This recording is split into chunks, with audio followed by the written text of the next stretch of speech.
So to people that don't know, this is Smiling Sam Alvey. He has a fight coming up with Wellington Turman, and I believe his last fight he lost to Julian Marquez, but he made a drop down to middleweight. So Sam, how are you feeling about this upcoming matchup? I feel great about it. Big fan of Wellington, and I'm glad he accepted the fight. So I'm really looking forward to getting in the cage and doing what I can do. What do you think he brings to the matchup that will challenge you, and what do you feel you bring that will give him problems? Well, he's got some speed. He's a pretty fast fighter, decent wrestler, and his jiu-jitsu is top notch. So he's fairly well rounded. The biggest advantage I have is I hit real hard. I think if I can find that way to touch him, and who knows, maybe I'll be able. I mean, he's lost his last couple off his back, so if I can get that takedown, put him down there, hit him a couple times, I think the advantage might be mine. What would you say in your last few matchups that you lost? Because obviously you've been on a 5-fight losing streak, or we had a draw. No, 1 fight losing streak. I had a draw in there. Yeah, the draw.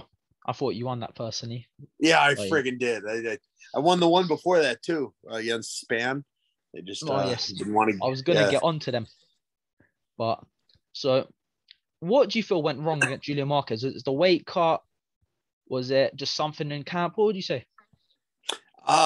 He punched me in the face real hard, and that was pretty much where it started ending. Forced me to shoot, and he got the choke shortly thereafter.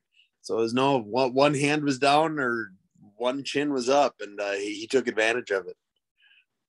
So, as we were talking about a second ago, earlier before that, you had a split draw against Da Eung Jung and Ryan Span, a split decision loss.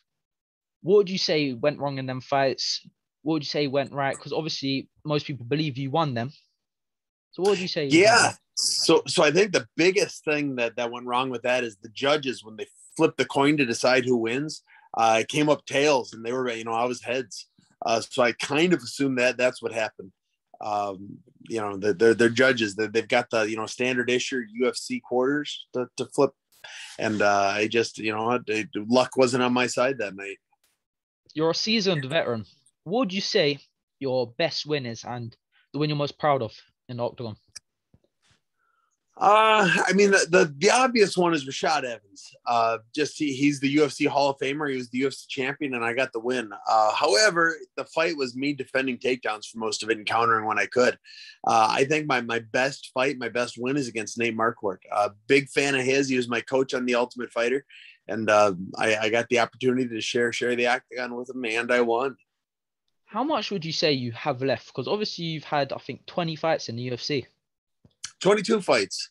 At 22 fights in the UFC, I've got over 70 fights total.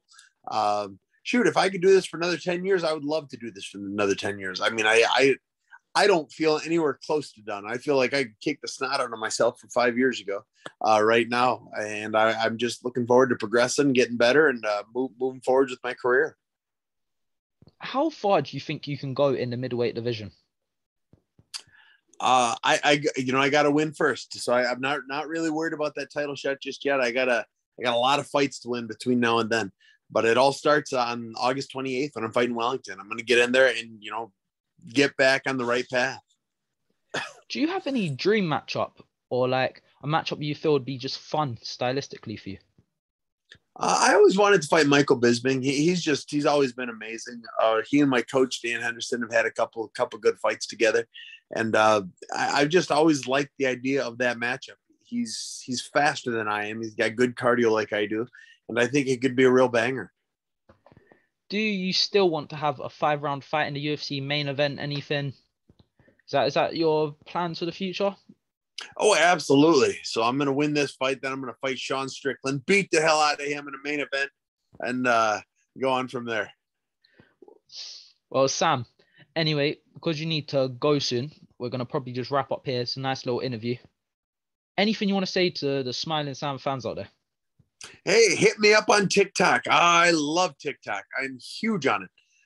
Please talk to me on there. I'd love to talk to each and every one of you and show you as much behind the scenes UFC stuff as I can.